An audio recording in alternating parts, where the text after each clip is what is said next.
2021년 5월 24일 월요일입니다. 오늘 아침 우리에게 주신 하나님의 말씀은 예레미야 8장 4절에서 12절까지 말씀입니다. 너는 또 그들에게 말하기를 여호와의 말씀에 사람이 엎드러지면 어찌 일어나지 아니하겠으며 사람이 떠나갔으면 어찌 돌아오지 아니하겠느냐. 이 예루살렘 백성이 항상 나를 떠나 물러감은 어찌함이냐. 그들이 거짓을 고집하고 돌아오기를 거절하도다. 내가 귀를 기울여 들은즉 그들이 정직을 말하지 아니하며 그들의 악을 뉘우쳐서 내가 행한 것이 무엇인고 말하는 자가 없고 전쟁터로 향하여 달리는 말같이 각각 그 길로 행하는도다.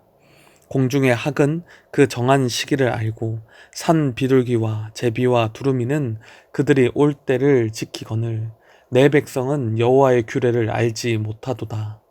너희가 어찌 우리는 지혜가 있고 우리에게는 여호와의 율법이 있다 말하겠느냐.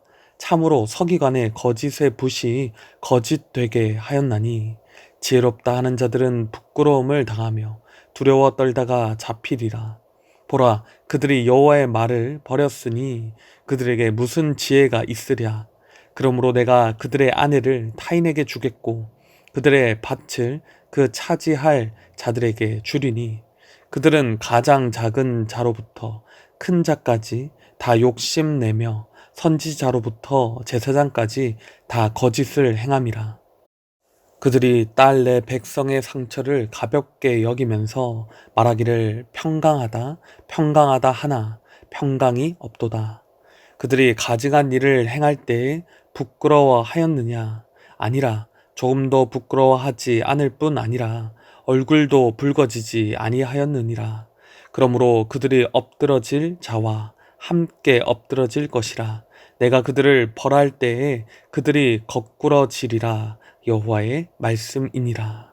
아멘. 하나님은 흰놈의 아들의 골짜기에서 벌어지는 유다의 극악한 우상숭배를 정죄하십니다.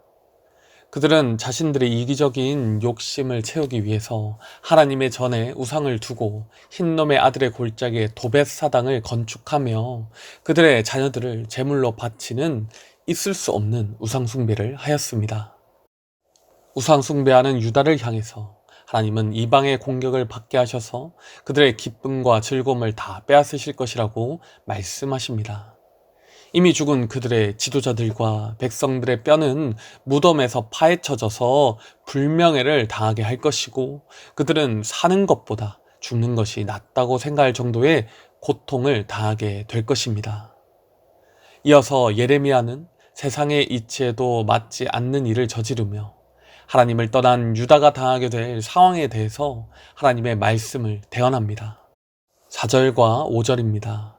너는 또 그들에게 말하기를 여호와의 말씀에 사람이 엎드러지면 어찌 일어나지 아니하겠으며 사람이 떠나갔으면 어찌 돌아오지 아니하겠느냐. 이 예루살렘 백성이 항상 나를 떠나 물러감은 어찌함이냐. 그들이 거짓을 고집하고 돌아오기를 거절하도다. 하나님은 이 세상의 당연한 이치조차 따르지 않는 유다의 완악함을 지적하고 계십니다. 넘어진 뒤에는 일어나고 떠난 뒤에는 돌아온다는 말이 무엇이겠습니까? 넘어지면 일어서려 하고 떠나갔으면 돌아오려는 것처럼 잘못을 하면 그 잘못에서 돌이켜서 바른 행실을 하려는 것이 당연하다는 것이죠. 그러나 예루살렘 백성으로 대표되는 이 유다는 계속해서 끊임없이 우상숭배를 함으로 하나님을 배반하고 하나님에게서 떠나기만 하고 있다는 것입니다. 그들은 돌아오기를 기다리시는 하나님의 마음과는 반대로 거짓을 고집하고 돌아오기를 거부하고 있습니다. 6절에서 하나님은 이런 이스라엘의 완고한 반응을 자세히 살펴보시기 위해 그들의 말에 귀를 기울여 들으십니다. 왜 하나님이 귀를 기울여 들으시겠습니까? 그들이 혹시 돌이켜 회개하지는 않을까 하시는 것이죠. 그러나 그들은 하나님의 기대를 저버립니다. 그들의 반응은 첫째로 정직하게 말하지 않고 둘째로 악한 행동을 뉘우쳐서 자신이 행한 행동이 얼마나 완악한 일인지를 말하는 자가 하나도 없고, 셋째로 결코 돌이키지 않을 전쟁터로 향하는 달리는 말과 같이 죄악된 길로 끊임없이 휩쓸려서 몰려다니고 있다는 것입니다. 무슨 말입니까? 자신들의 죄를 정직하게 말하는 자들이 없고 잘못을 반성할 기미조차 없으며 사회 전체가 죄를 향해 달려가고 있어서 돌이킬 가능성이 전혀 없는 상태라는 것입니다. 이제 백성들의 말에 귀를 기울였던 하나님은 전혀 뉘우침이나 돌이킴이 없을 뿐만 아니라 자신의 잘못이 무엇인지도 모르는 백성들을 보면서 이렇게 탄식하십니다. 7절입니다. 공중의 학은 그 정한 시기를 알고 산 비둘기와 제비와 두루미는 그들이 올 때를 지키거늘 내 백성은 여호와의 규례를 알지 못하도다. 자연세계의 새들도 하나님이 정하신 섭리를 따르는데 그들은 하나님의 언약을 받았음에도 하나님의 법을 지키지 않고 있다는 것입니다. 유다 백성들은 새보다 못한 인간들이라는 것이죠. 8절에서 하나님은 그들이 어찌 지혜가 있다고 여호와의 율법이 있다고 말할 수 있냐고 질문하십니다. 그들이 하는 행실을 봐서는 결코 그렇게 말할 수 없다는 것이죠. 그들의 행실은 어떻습니까? 하나님의 율법을 제일 많이 접하고 알고 있다고 자부하고 있는 서기관은 거짓의 붓으로 하나님의 율법을 거짓되게 해석하고 사용하였습니다. 그 스스로는 지혜롭다 착각하고 있지만 결국 하나님의 말씀을 바꿔버린 죄로 인해서 그들은 대적들에게 부끄러움을 당하고 두려워 떨다가 잡힐 것입니다. 하나님의 말씀 그대로를 전하지 않고 자기 뜻대로 해석함으로 하나님의 말씀을 버렸으니 그들에게 하나님의 지혜가 있을 수 없다는 것입니다. 이렇게 하나님께로 돌이키지 않고 하나님의 말씀을 업신 여기며 거짓을 가르치고 거짓을 지혜라 여기는 유다는 심판을 받게 될 것입니다. 10절은 유다 사회를 구성하는 가장 약한 자로부터 가장 강한 자에 이르기까지 모든 백성들이 다 욕심에 이끌려 살았다고 지적하며 이것은 하나님의 말씀을 대언하고 율법을 바르게 가르치고 행해야 하는 선지자와 제사장 모두가 거짓을 행하였기 때문이라고 밝힙니다. 그리하여 이제 그들의 아내는 빼앗기게 될 것이고 밭도 빼앗기게 될 것이라는 것입니다. 11절은 심판받을 종교 지도자들의 거짓에 대해서 구체적으로 말씀하십니다.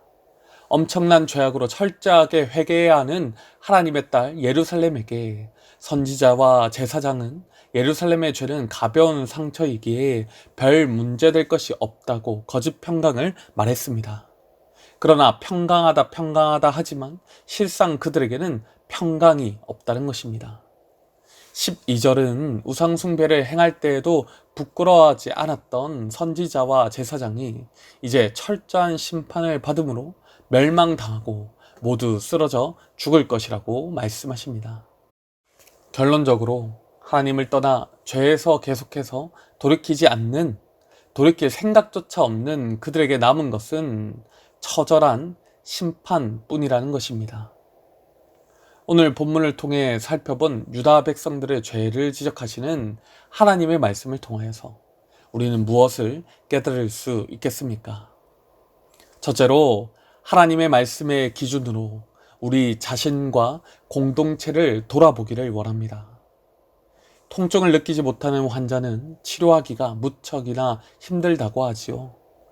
죄책감을 느끼지 못하는 범죄자를 선하게 교화시킬 수는 없을 것입니다. 지금 유다의 상태가 바로 그렇습니다.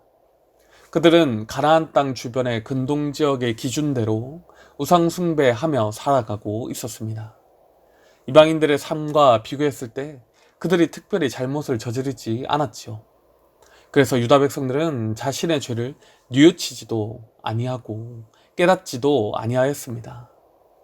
그러나 하나님과 언약을 맺은 하나님의 언약 백성이요, 하나님의 말씀, 율법을 기준으로 삼아서 살아야 하는 하나님 나라의 백성이라는 기준을 놓고 볼 때 그들은 철저하게 회개하고 돌이키지 않으면 안 되는 극악한 범죄를 저지른 자들이었습니다.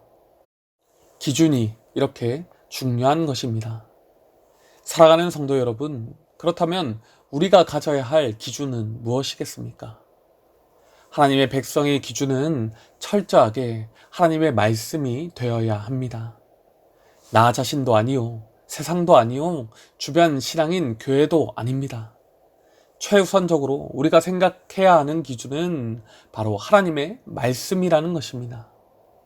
물론 하나님의 말씀대로 살아가는 신앙의 선배들과 하나님의 말씀대로 세워진 교회의 전통과 기준이라면 그것을 바라보고 따르는 것은 하나님의 말씀대로 살아가는 것에 큰 유익을 줄 것입니다. 하나님의 일반 은총으로 일어나는 세상의 선한 일을 우리가 따를 수도 있을 것입니다.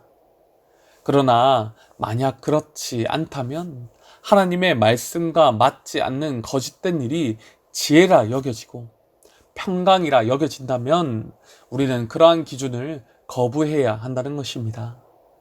그러므로 하나님의 말씀의 기준으로 우리 자신과 공동체를 돌아보기를 원합니다. 혹시나 우리가 욕심에 이끌려 살고 있지는 않는지, 큰 죄악을 가볍게 여기지는 않는지, 하나님보다 더 사랑하는 것이 있으면서도 부끄러워하지 않고 회개하지 않고 있는지 우리 자신과 공동체를 돌아보기를 원합니다. 그리하여서 내 기준, 세상의 기준으로 볼 때 지혜롭고 풍요로운 삶이 아니라 하나님의 말씀의 기준으로 볼 때 지혜롭고 평강이 넘치는 삶을 사시는 우리 모든 성도님들이 되시기를 축복합니다. 둘째로 정직하게 돌아보고 하나님 앞에서 죄를 고백하여 언제든 돌이키기를 원합니다. 본문 4에서 6절에서 하나님은 의도적으로 돌아오다, 슈브라는 단어를 6차례나 사용하시며 세상의 이치를 어기면서까지 하나님께로 돌아오지 않는 이스라엘을 책망하고 계십니다. 하나님은 자신의 사랑을 포기하지 않으시고 아무 소망 없어 보이는 자기 백성을 향하여서 끊임없이 하나님께로 돌아오라고 외치고 계시는 것입니다. 그러나 유다는 하나님께로 돌이키지 않았고 결국 오늘 본문의 예언처럼 부끄러움을 당하고 그들의 모든 것을 빼앗기고 죽임을 당했습니다. 우리가 그들과 같지 않게 되려면 어떻게 해야 하겠습니까? 그들이 했던 일을 하지 않아야겠죠. 유다에는 그들의 죄를 정직하게 말하는 자가 없었고 악한 행동을 뉘우치며 죄를 고백하고 반성하는 자들이 없었고 사회 전체가 죄악으로 휩쓸려 달려갈 때 멈추려는 사람이 없었습니다. 그렇다면 우리는 정직하게 우리 자신을 돌아보고 하나님 앞에서 우리의 죄를 고백하며 얼마나 많은 사람이 얼마나 많은 시간을 우리가 죄악된 길을 걸어갔든지 언제든 돌이켜야 한다는 것입니다. 자신의 잘못을, 공동체의 잘못을 정직하게 인정하고 솔직하게 고백하기 위해서는 엄청난 용기가 필요할 것입니다. 많은 손해와 희생이 필요할 것입니다. 그러나 그러한 모든 것을 다 감수하고서라도 그것이 하나님의 뜻이라면 우리는 결단해야 한다는 것입니다. 여러분, 우리가 개인적으로, 가정적으로, 교회적으로 돌이켜야 할 것이 무엇이겠습니까? 세상의 기준대로 살다 보니 이제 아까워서 돌이키지 못하고 있는 것이 무엇이겠습니까? 오늘 이 아침 그것이 무엇인지 깨닫는 은혜를 주시고 돌이킬 수 있는 은혜를 주시기를 원합니다. 우리가 하나님의 말씀에 바르게 반응해서 돌이키기로 결단할 때에 우리 하나님께서는 어려운 이 일을 능히 감당하게 하실 것입니다. 하루아침에 되지 않더라도 매일 조금씩 돌이켜서 하나님의 말씀대로 살아가고 하나님의 백성으로서 합당한 삶을 살며 하나님이 주시는 풍성한 은혜를 누리는 우리 모든 성도님들이 되시기를 간절히 축복드립니다. 기도하겠습니다. 돌이키지 않는 유다 백성들마저도 돌이키기를 기대하시며 기다리시는 하나님 아버지, 유다보다 더한 우리에게도 동일한 자비를 허락하시고 구원의 은혜를 베풀어 주셔서 감사합니다. 오늘 나눈 말씀처럼 하나님이 돌이키라고 말씀하실 때 언제든 정직하게 우리 자신을 돌아보아서 우리의 죄를 고백하고 하나님께로 돌이키는 우리와 우리 공동체가 되게 하여 주시옵소서. 세상의 기준, 내 기준대로 거짓 지혜와 평강을 가지고 있다고 착각하며 살지 않게 하시고 하나님의 말씀의 기준대로 참된 지혜와 평강을 얻어서 늘 주님 뜻대로 살아가게 하여 주시옵소서. 우리를 하나님이 원하시는 그런 삶으로 인도하여 주실 줄로 믿사오며 우리 주 예수 그리스도의 이름으로 간절히 기도드립니다. 아멘. 이 시간 개인적으로 기도하실 때 오늘 나눈 말씀을 붙들고 기도하시고 주간 기도 제목을 따라서 부산과 민족과 한 주간 승리를 위해서 기도하겠습니다. 나라와 민족을 위하여 부산과 한국교회의 영적 부흥을 위하여 말씀과 기도로 승리하는 한 주간 되도록 또한 코로나19 기도 제목을 따라서 함께 기도하겠습니다.